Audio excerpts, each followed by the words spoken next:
उत्तराखंड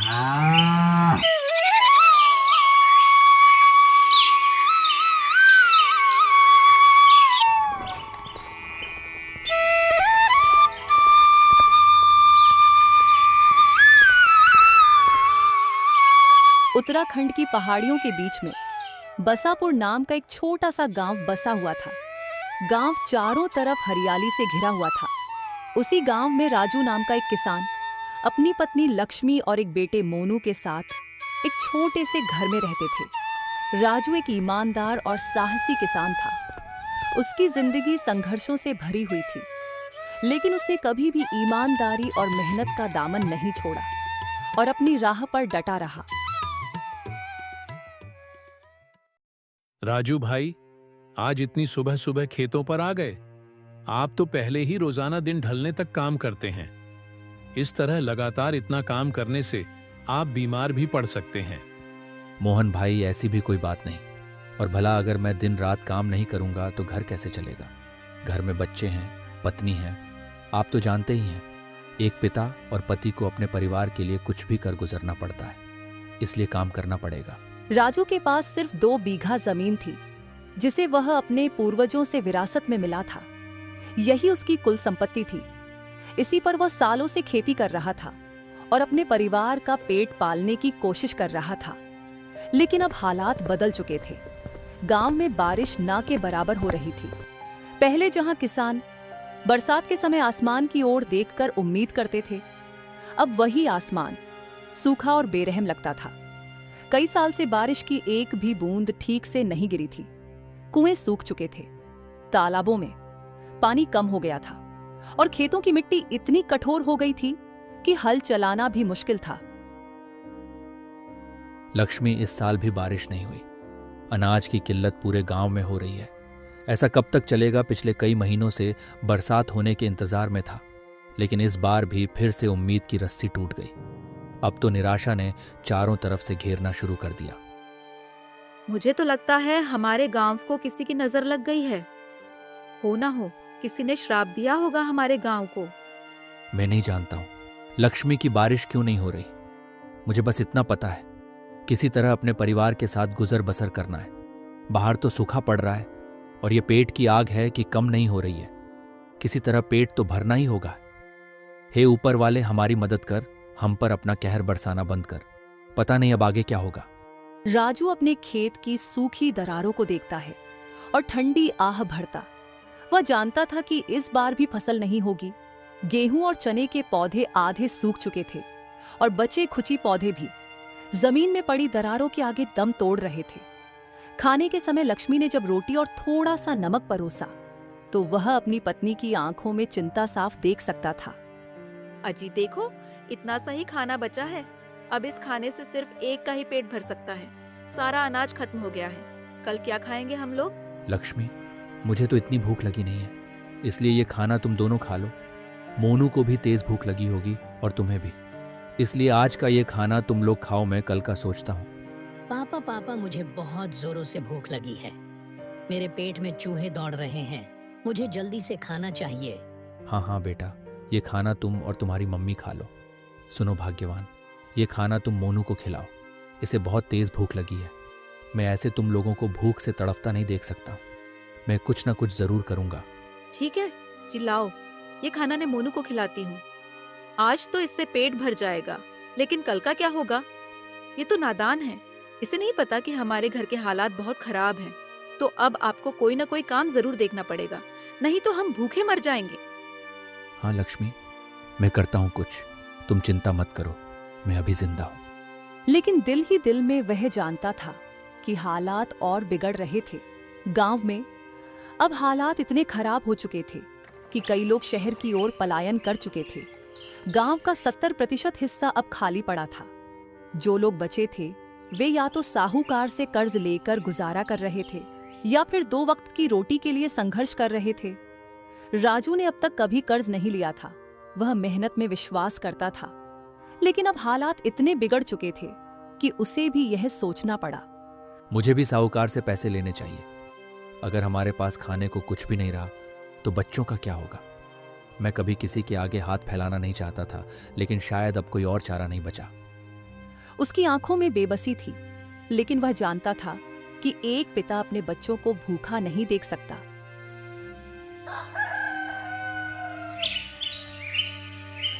अगले दिन सुबह होते ही उसने साहूकार जमनालाल के पास जाने का फैसला किया, यह जानते हुए भी कि साहूकार से लिया गया कर्ज अक्सर गरीबों के लिए अभिशाप बन जाता है। उसके पास घर चलाने के लिए कोई चारा नहीं बचा था। राजू को मजबूरी में गांव के साहूकार से 5,000 उधार लेने पड़े। साहूकार जमनालाल बहुत चालाक आदमी था। उसने बहुत ऊंचे ब्याज पर पैसा दिया और कहा, अगर समय पर पैसे नहीं लौट आए तो तुम्हारी जमीन मेरी हो जाएगी। राजू के पास कोई और चारा नहीं था, इसलिए उसने उधार ले लिया। कुछ महीनों बाद जब पैसे लौट आने का समय आया तो राजू के पास कुछ भी नहीं था। राजू, तू पैसे कब लौटा रहा है? जानता है ना तेरी राशि बढ़ती रहेगी, और अगर तूने पैसे नहीं लौटाए तो तेरी जमीन पर मेरा हक होगा। इसीलिए तेरे लिए बेहतर यही होगा कि तू मुझे ब्याज समेत पैसे लौटा दे। तेरे लिए यही बेहतर होगा। सेठ जी, आप तो जानते ही हैं, गांव के हालात बहुत खराब हैं। रोजी रोटी का कोई जरिया नहीं बचा है। मैं फिर भी कोशिश कर रहा हूं। आपके पैसे जल्द लौटाने की मुझे थोड़ा सा समय दे दीजिए, आपका एहसान होगा। मैं यहाँ एहसान करने नहीं बैठा हूँ। मुझे मेरे पैसे जल्द से जल्द चाहिए, नहीं तो अपनी जमीन भूल जा, समझ। साहूकार रोज उसे ताने मारता और धमकाता। अब हम क्या करेंगे जी? अब तो साहूकार से लिए पैसे भी खत्म हो चुके हैं और अब पैसे लौटाने का दबाव भी बढ़ता जा रहा। समझ नहीं आता क्या होगा। अगर वह जमीन भी हाथों से चली गई तो हम तो सड़क पर आ जाएंगे। तुम चिंता मत करो लक्ष्मी, मैं कुछ ना कुछ कर लूंगा। मैं सोच रहा हूं क्यों ना मैं शहर जाकर कोई काम तलाश करूं। क्या कहा आपने? आप शहर जाएंगे? लेकिन शहर में तो हमारा कोई अपना है ही नहीं। आप कहाँ जाएंगे? कहाँ रहेंगे? क्या खाएंगे? कुछ ना कुछ हो जाएगा लक्ष्मी। वैसे भी अब गांव में रहकर कोई फायदा नहीं। घर में खाना नहीं है, साहूकार ने जीना मुश्किल कर रखा है। कम से कम शहर जाकर कुछ पैसे कमा लूंगा। फिर राजू ने शहर जाने का फैसला किया।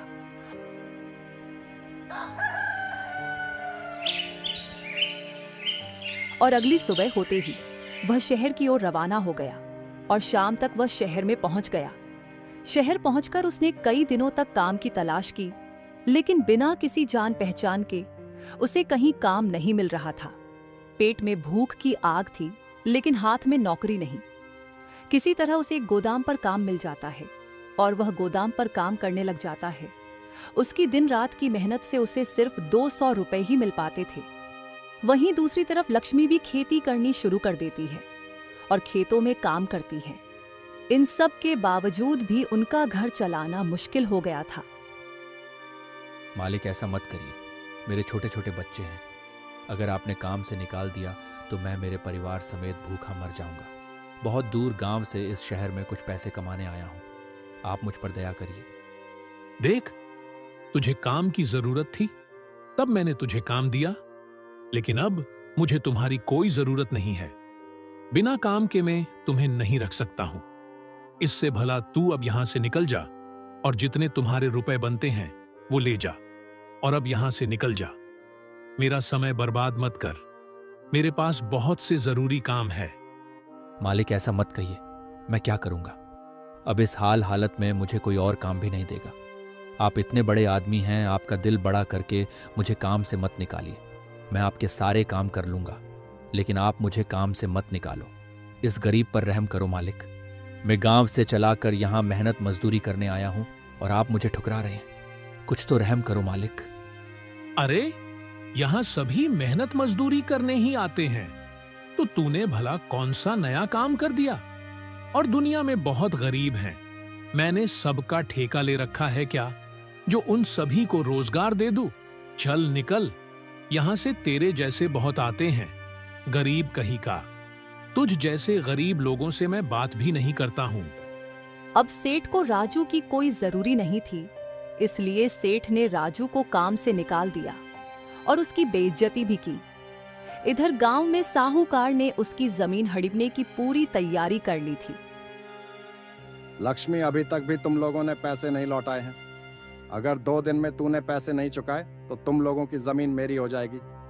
सोच ले, अभी भी तेरे पास 2 दिन का समय है। साहूकार जी, भला 2 दिन में पैसे कहाँ से लाऊं? मैं तो मुश्किल से एक समय का खाना जुटा पाती हूँ। मैं इतने पैसे कहाँ से लाऊं? आप हम पर दया करिए। यह तो तुझे अपने पति से कहना चाहिए था ना। पैसे लेकर खर्च कर लिए। अब जब लौटाने का समय आया तो पता नहीं कहाँ छुप के बैठा है। अगर उसे अपनी जमीन की फिक्र होती तो वह शहर जाकर ऐश नहीं करता। चुपचाप से 2 दिन में पैसे लौटा दे, नहीं तो जमीन पर मेरा हक होगा। लक्ष्मी गांव वालों से मदद की गुहार लगाती रही, लेकिन कोई उसकी सहायता के लिए आगे नहीं आया। लक्ष्मी को अब समझ आ चुका था कि गरीब की कोई सुनवाई नहीं होती। हार मानकर वह गांव के सरपंच से मदद लेने गई और उन्हें सारी बात बताई। सरपंच जी, आप इसकी बात मत सुनिए। यह और इसका पति तो एक नंबर के झूठे हैं। राजू ने मुझसे पैसे लिए और जब चुका नहीं सका तो शहर में जाकर छुपकर बैठ गया। नहीं सरपंच जी, ऐसी कोई बात नहीं है। वह शहर इसीलिए गए थे ताकि हम कर्ज के पैसे लौटा सके। उनको शहर में कोई काम नहीं मिल रहा है, इसलिए हम पैसे नहीं लौटा पा रहे हैं। सरपंच जी, अब आप ही मेरी मदद कर सकते हैं। कृपया करके मुझे साहूकार साहब से पैसे लौटाने के लिए कुछ समय दिला दीजिए। हम उनका एक एक पैसा लौटा देंगे। सरपंच जी ने लक्ष्मी और राजू पर तरस खाया और साहूकार से बात करके उन्हें कुछ समय की मोहलत दिलाई। राजू और लक्ष्मी ने हार मानने की बजाय हिम्मत और आत्मविश्वास के साथ आगे बढ़ने का फैसला किया। राजू ने शहर में ही छोटा सा चाय का ठेला लगाने का निश्चय किया। हालांकि यह उसके लिए आसान नहीं था, लेकिन उसने अपने बचाए हुए थोड़े बहुत पैसों से यह काम शुरू किया।